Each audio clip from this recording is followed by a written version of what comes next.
Ladies and gentlemen, this is TVP World.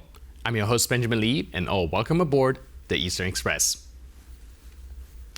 What happens when a country at war opens its borders to its youngest generation?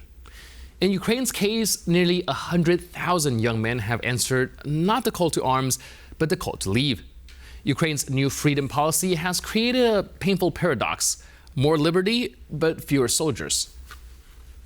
War reshapes nations, not only through battles fought, but through choices made at home. In Ukraine, after over 3.5 years of exhausting defense against Russia's invasion, is now confronting a choice that cuts to its very core. On this episode, we ask, is Ukraine buying time or losing its future? So, without further ado, let's take a look at our latest report to find out more. Since late August, nearly 100,000 young Ukrainian men have crossed into Poland, double the number seen earlier this year. The surge follows Kyiv's decision to ease wartime travel restrictions, allowing men aged 18 to 22 to leave the country despite martial law. Under rules introduced after Russia's full-scale invasion in 2022, men aged 18 to 60 were barred from leaving, even if not eligible for military service. But August brought changes. The conscription age was earlier lowered from 27 to 25, and limited departures were permitted for younger men. Authorities hoped the move would encourage voluntary enlistment later. Instead, it has sparked a wave of immigration. Germany has also seen rising numbers, with weekly arrivals climbing to nearly 1,800 by mid-October. The influx is fueling political tensions as far-right voices call for reduced support to Ukrainian refugees. Ukraine's military remains vast, nearly 800,000 strong, but the toll is heavy.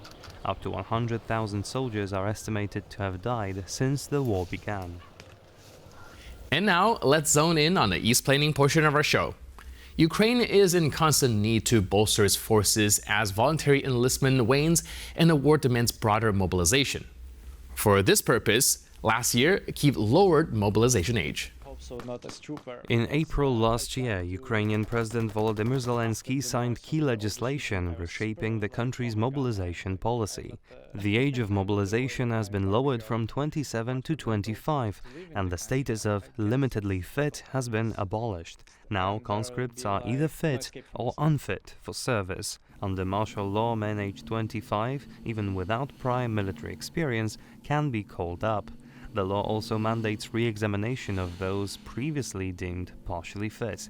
To modernize military administration, Ukraine launched a digital conscript registry, integrated with NATO cloud systems and accessible to defense and intelligence agencies. This e-office streamlines registration, tracks service data, and enables automatic recognition of combatant status. And now, let's take a look at the issue in greater detail. Poland's border guard report that 99,000 men crossed into the European Union since late August.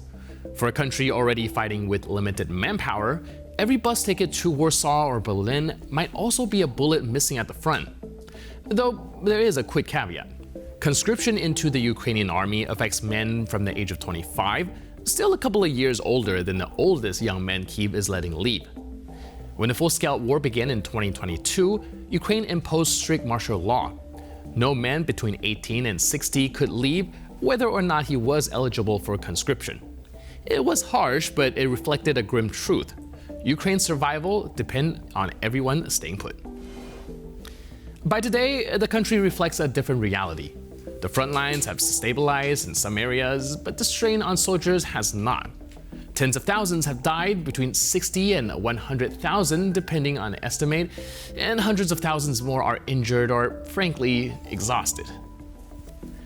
And that's the reality behind Volodymyr Zelenskyy's policy shift. Lowering the draft age from 27 to 25 was meant to refresh your ranks. Letting 18 to 20-year-olds travel abroad was supposed to calm parents who've been smuggling their teenage sons out of the country. The hope was that these young men would eventually come back, educated, motivated, ready to defend their homeland on their own terms. But that's not what's happening. Many are choosing not to return at all, and what was Ukraine's domestic reform has become Europe's migration problem. The German government claims the numbers spiked dramatically. From a few dozen arrivals per week in the summer, it jumped to over 1,500 by October. And for Chancellor Friedrich Merz, already under pressure from a surging far-right and a relentless electorate, this is political dynamite. The AfD is already seizing on the story, calling for aid cuts to Ukrainians, calling them cowards, and yet it's not so simple. These men are not deserters. They're not even eligible to be conscripted soldiers yet. They're students, trainees, sons of exhausted families who lived through years of missile alerts and blackouts. They've seen fathers return maimed or not at all. And they've grown up with the trauma of a war that seems endless. The question isn't why they're leaving, it's unfortunately why anyone is still staying. Because what we're really seeing here is not cowardice, but war fatigue on a generational scale. Kyiv's young men are caught between two realities: the patriotic duty to defend their homeland and the human instinct to survive it. Now, on one hand, Ukraine needs its youth on the battlefield, in reconstruction, in the future. But on the other, keeping them trapped inside a war zone risks losing them emotionally, if not physically. Now, this policy might have been designed to buy goodwill from its youth, but in tandem, it does risk buying resentment abroad. In war, even good intentions can have unintended consequences. And this one may cost Ukraine more than it could afford. And now, here to shed more light on the issue is Alexei Koncharenko, Ukrainian MP from European Solidarity. Hello, sir, and welcome to Eastern Express. Hello. So, can you help us understand what message is Ukraine sending from allowing their youngest to leave? Do you think it's a more strategic release valve of pressure, or is it some sort of a retreat? My personal view is that the border should be open for everybody, not just for youngest, but to all Ukrainian men and women, yes, but also to Ukrainian men. Now you see these numbers that, 100,000 Ukrainian young men left the country, but many of them already are back.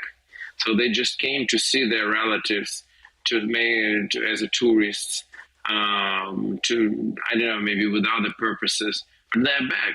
So if you will look at these numbers, it's a clear manipulation, because these numbers are only telling about number of young people who left the country, but they're telling nothing about young people coming back to country.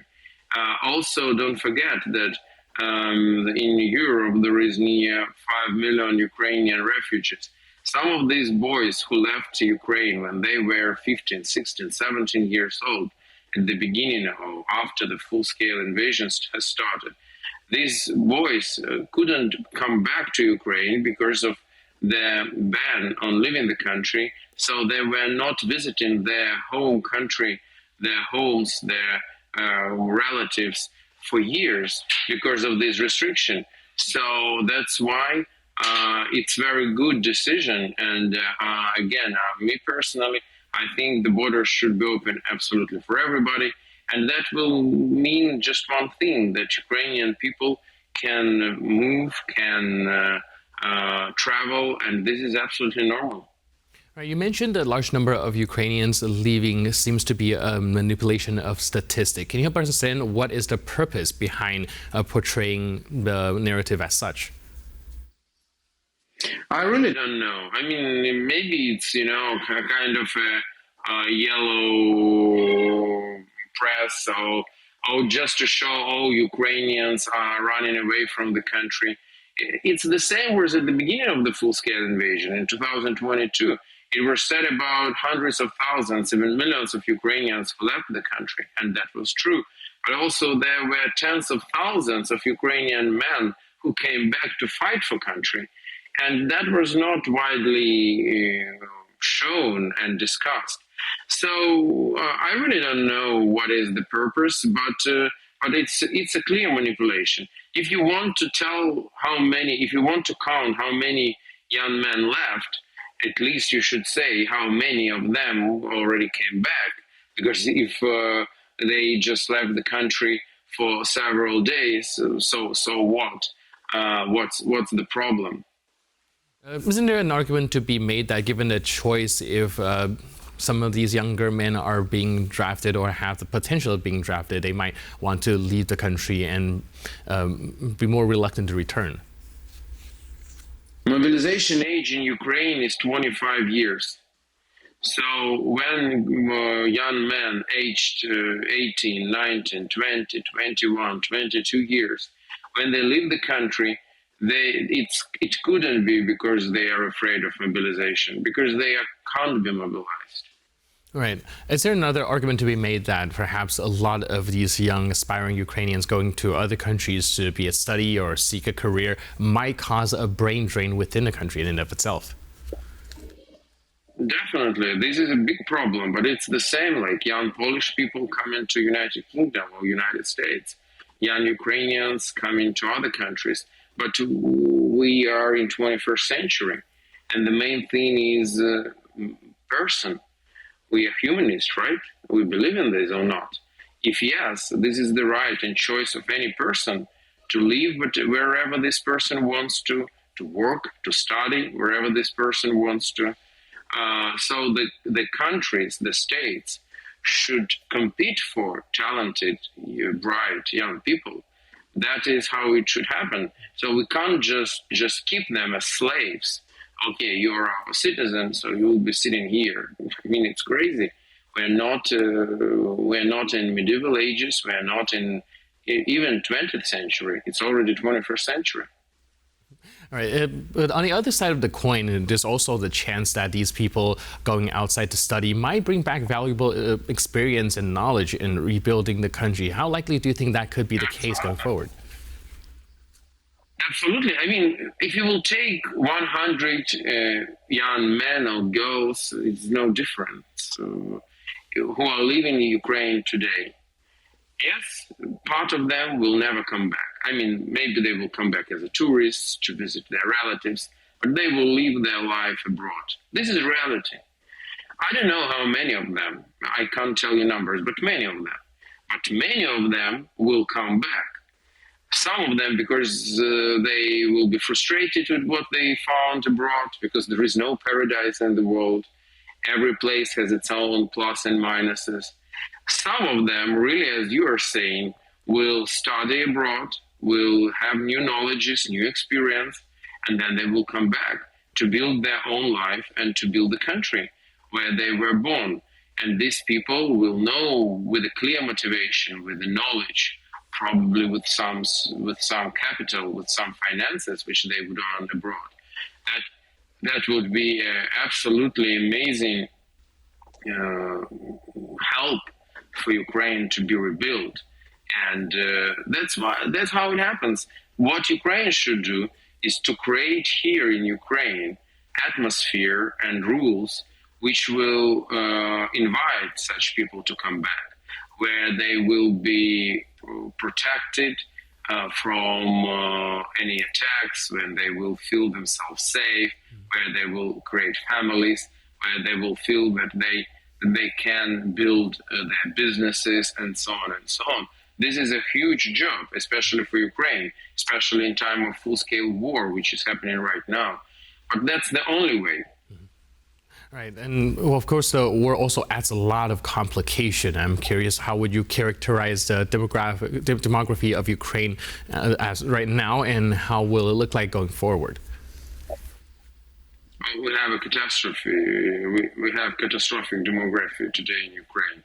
In 1990, 1 million babies were born in Ukraine. Last year, in 2023, near 170,000 were born. So it is a huge loss and fail. And this is a big problem. So this is one of the biggest problems which Ukraine will face after the war will finish, absolutely, for sure. All right, it does seem like a very tricky issue. However, a lot of people are also comparing the frontline situation, soldiers not being able to be rotated out, and perhaps have a little bit of amnesty for people who are able to leave the country. Do you think that is going to cause some internal division, or are most people on the same page, believing that, yeah, these young people should be allowed to travel abroad to pursue studies and other job opportunities? Definitely different people have different view, that's true. And the problem that in Ukraine there is no terms of service, it's a huge problem. We need to have terms of services in Ukraine, terms of service. And And this is a big mistake that we don't have it. And definitely for these people who are in army, it's a tricky question. But at the same time, many of these young men whom we're speaking now about, their fathers, sometimes even their grandfathers, their uncles are fighting right now. And so it also depends. One thing, if you have a son who is 19 years old and you have one view on this situation. Another thing, if you don't have a son of 19 years old and I know you don't have children or you don't have sons, maybe your view on this is different. Can it cause some debates? Maybe. But when we're speaking about young people of age up to 22, I don't see any reason for debate because, once again, these young men can't be mobilized. They can't be drafted. So what for? We need to keep them just inside the country, not giving them opportunity to study, to travel, to see the world. I really can't understand. So when this decision was made, I didn't see any big objections inside the country. Quite opposite. I saw a lot of support towards this. Well, recently the United States have been trying to pressure Ukraine to lower the conscription age. How is that being perceived in the country, and what's your opinion on it? When we're saying United States pressured, I think it's not right words because there were never official demand from United States or any other our ally to Ukraine to lower draft age. And really, I can't even imagine this would happen because this is our people who could say to us, United States can decide about their young people. They can't decide about Ukrainian young people with all respect. So I've never heard about official pressure. Was this issue raised? Was it asked why you have such mobilization age and so on? Yes, it was, but this is Ukrainian answer that we want because this demography, which I told you already about, it's a part of the answer. Because this is the age, 18, 19, 20, 22, 3, 4, 5 years old, when most of these young men, they creating families, they are giving birth to children. And we think it is very important to protect them from the risks and threats which they can meet at war. So this is our decision. This is Ukrainian point of view. Sometimes inside Ukraine even there is a discussion, maybe we need to lower draft age. Me personally, I think not. And I think that we need to keep these young people. This is the future of Ukraine. So I don't think that would be a right decision. And in general, when we're speaking about these mobilization, draft and everything, we can't compete with Russia by number of people, Because when I hear, you need these 100,000 people because Russia is collecting 100,000 people. Okay, but we can take all our people and Russia can take in 3-4 times more because Russia is much, much, much bigger country than we are. So we can't fight with Russia by numbers. It's one-way ticket.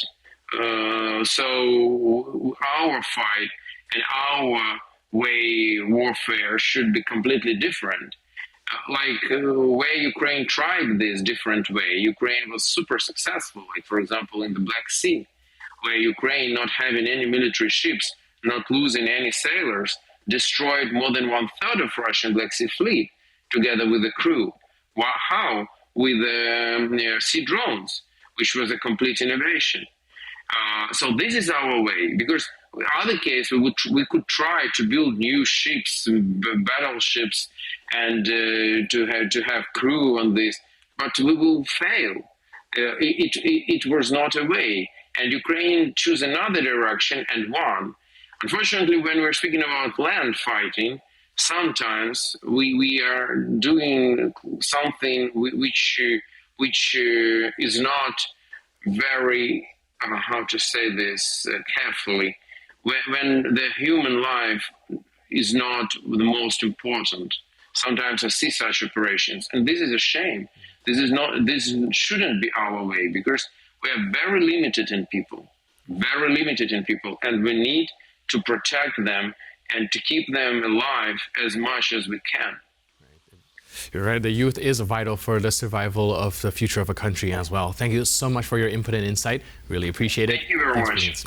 Cheers. And now we're moving on to the Eastern News Flash, a series of all the other stories from the East I don't want to miss. A shocking new report suggests the Russian military is turning on itself, revealing systemic brutality right on the front line. An exiled news outlet has uncovered a pattern of internal executions and abuse among Russian frontline troops in Ukraine. The investigation by the exiled news outlet Vyorstka found that Russian commanders have been torturing and executing their own soldiers in Ukraine.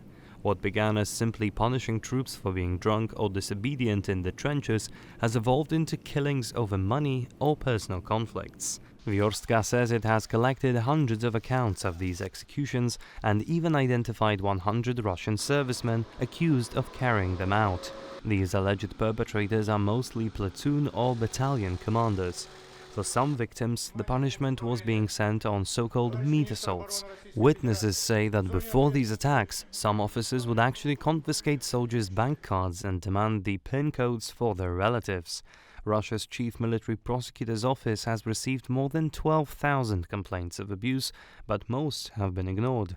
Sources say there is an unofficial ban on investigating officers in the field.